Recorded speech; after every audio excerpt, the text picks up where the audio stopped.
Hey everybody, it's Jason Blaha here. You guys know what time it is. Time to talk about current events in the online fitness community. And I came across a video by Jeremy Ethier, who's kind of a mixed bag. He's a guy who I kind of like what he does. I think he's on the right track, but I do think he gets caught a little bit in the wrong ideas and too much EMG data and not enough real world experience in the strength and conditioning world.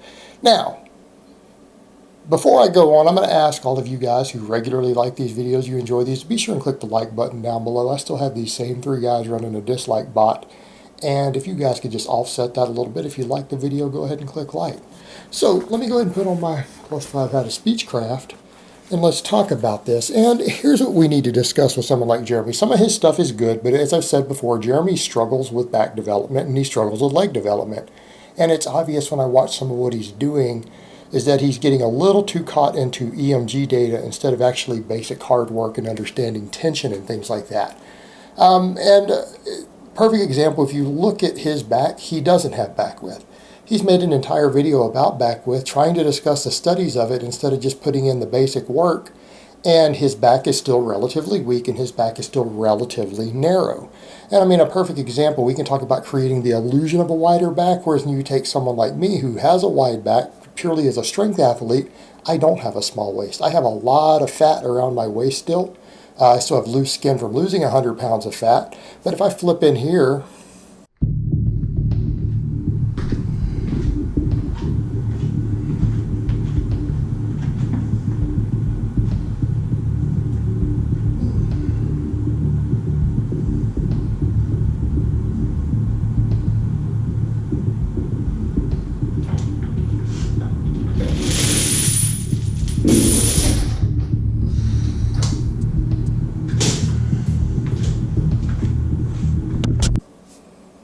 right, me setting up to do a speed pull, you guys get a real good idea. That's what my back looks like even with the fat and the loose skin in the lower area. There's a reason I have a pretty wide back. Yes, it's genetics, there's other things, but it has to do with understanding overall training at the back.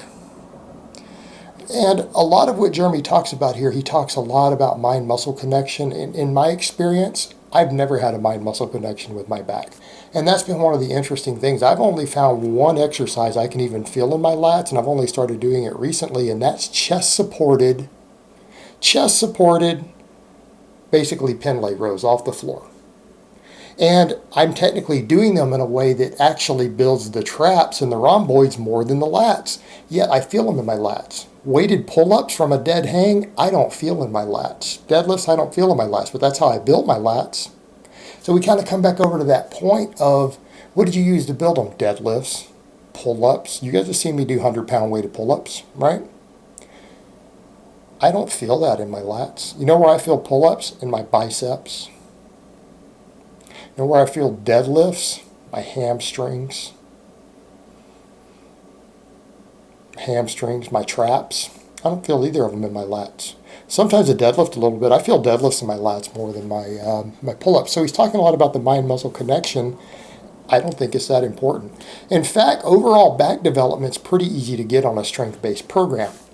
And one of the things that he kind of points out is, he keeps talking about elbow position. He keeps talking about trying to remove your biceps from it a bit, removing the rhomboids and the traps, using mind-muscle connection in elbows. But here's the problem. What do we know actually is most people's limiting factor? Why do most people struggle with back width? Because of all their pulling movements, they keep retracted too far back. And I'm not saying retraction's a bad thing. Look, we need to develop scapular retraction. If you want to have a really good deadlift, you want to have a really good bench press, you damn well better learn how to pull your scapula back and retract them. You better learn how to squeeze them tight. But the deadlift is the best exercise for that. Your deadlift will train that isometric more than anything else. And you'll see a lot of guys, they'll focus on that squeeze because that's what they've been told from bodybuilding. But as even he points out, usually that squeeze and contraction is not about lats, is it? It's about rhomboids, it's about mid-traps, right? Lats don't get worked that much. Where do lats really, really shine? Coming out. In other words, if you're talking about building a wider back and you really need to build that whole outer edge of the lat, and again, I'm not saying that you could affect the parts of a lat like that on the outer edges, but if you actually want to recruit the muscle fibers available, generally you've got to work a muscle through a relatively large range of motion. Otherwise, we would say the deadlift is the best lat builder, wouldn't we? The deadlift lights up lats on an EMG. It actually beats a lot of sorts of pulls, like as far as rows and pull-ups and pull-downs and things like that. It's actually superior on EMG as far as peak activation. The problem is it doesn't train the lats through the full range of motion. Well, most people's pull-ups, most people's rows, most people's lat pull-downs don't train them through the full range of motion either. Why?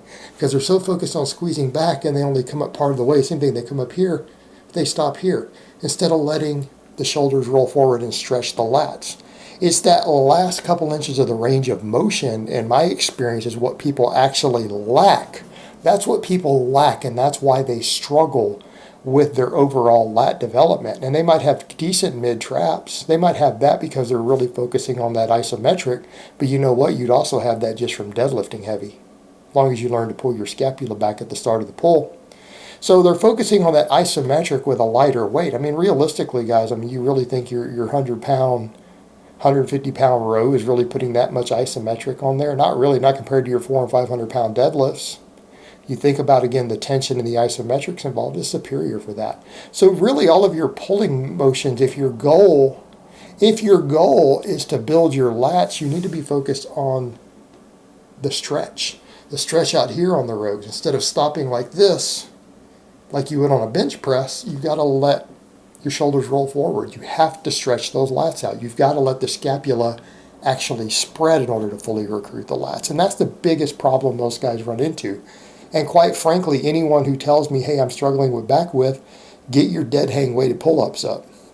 Work on pull-ups from a dead hang. Learn to row and get a deep stretch and then explode off the floor on every rep with your scapula spread apart. That's usually how you're going to build wider lats. Then the other thing that bothered me a bit, he came over to the deadlifts, and it's like he talked about, I attribute a lot of my back development to my progressive overload on deadlifts. Like, Jeremy, you're still weak on deadlifts. You're at a new level on deadlifts. And it's no offense intended. I'm not trying to be a dick to the guy. His deadlifts aren't strong. He doesn't have wide back, and his deadlift isn't very good. That's not a coincidence. He actually hasn't worked on his deadlift that hard. He can claim he has, but I'm telling you, I'm looking at what he's lifting and I'm looking at his back, and I know he hasn't trained his deadlift that hard. And that's just calling a reality. That's not being an insult. It is stating an objective fact. But that's fixable. He could fix that. But the problem I had is that when he's demonstrating the deadlift, he's doing touch and go deadlifts. And I'm going to have a big problem with that. Anytime a person demonstrates a touch and go deadlift for you, that is how you get people hurt. You know, people want to talk about the deadlift being a dangerous exercise. The deadlift, even heavy deadlifts, can be a very safe exercise, or it can be an exercise that destroys your body. You want to know the two things that destroy your body on deadlifts? Arm bend. If you see that scar right there, I learned my lesson on that 15 years ago. Arm bend tears biceps, right? Not pulling the slack out of the bar correctly and getting your elbows locked before you pull. And touch and go deadlifts. In other words, tapping the floor.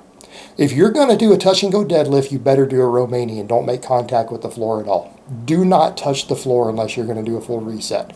In which case it's not a deadlift, you're doing a Romanian deadlift. But you know, you could go do a good morning or a Romanian deadlift and get that same effect where you're not getting a full reset on the floor. But that tapping off the floor is, in my experience over the years, the number one cause of lower back injuries on the deadlift. When you hear about people hurting their back on the deadlift, 9 out of 10 times that's how they did it. It is not people who are doing full resets. It's not people who are even letting the weight hit the ground hard on the eccentric.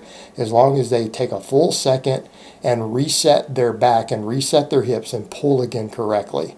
And in my case, there's a reason I only pull singles on the deadlift. Like even on my speed days, guys are like, well, you're using a lightweight, but I do 20 singles. They're 30 to 45 seconds apart. Right, or up to a minute apart. So I'll do 20 singles with that. But I don't do rep work on the deadlift, particularly for that reason. There's no real point because you're going to reset anyways. And you're focused upon the first pull, the speed, the power, everything else. So realistically, if you're going to do rep work on the deadlift, I would say, honestly, the fastest you should do is 2 seconds on the floor. I don't think most people, unless you're a very, very experienced deadlifter, can take less than 2 seconds between reps. That's how long you need to reset everything back into position, make sure your feet are perfect, re-pull your hips in tight, and pull again. All right, and he's doing touch and go deadlifts which are dangerous. And incidentally, he's weak on the deadlift and his back is still lacking. He's got traps, but he doesn't have lats. So again, you've got to look at what Jeremy's doing, and he means well. He means well, but the information he's putting out here just simply isn't correct. And I think it's demonstrated by specifically what you see with him. That is one of his biggest lacking areas. So he hasn't found that his own experience has improved it, because it hasn't. He doesn't have a wide back. Right? He doesn't have a wide back. But that could be improved just by adjusting what he's doing. And hopefully he'll come around to that. And he will. He's young. He's still learning a lot. Like I said, he means well. He's eager. He's doing his best to put out good information. And I'm not going to knock that fact. But this is one of those where he flat got it wrong. All right, guys. Well, that's really all I have to say on that today. I hope it's been informative. And I will talk to you guys next time.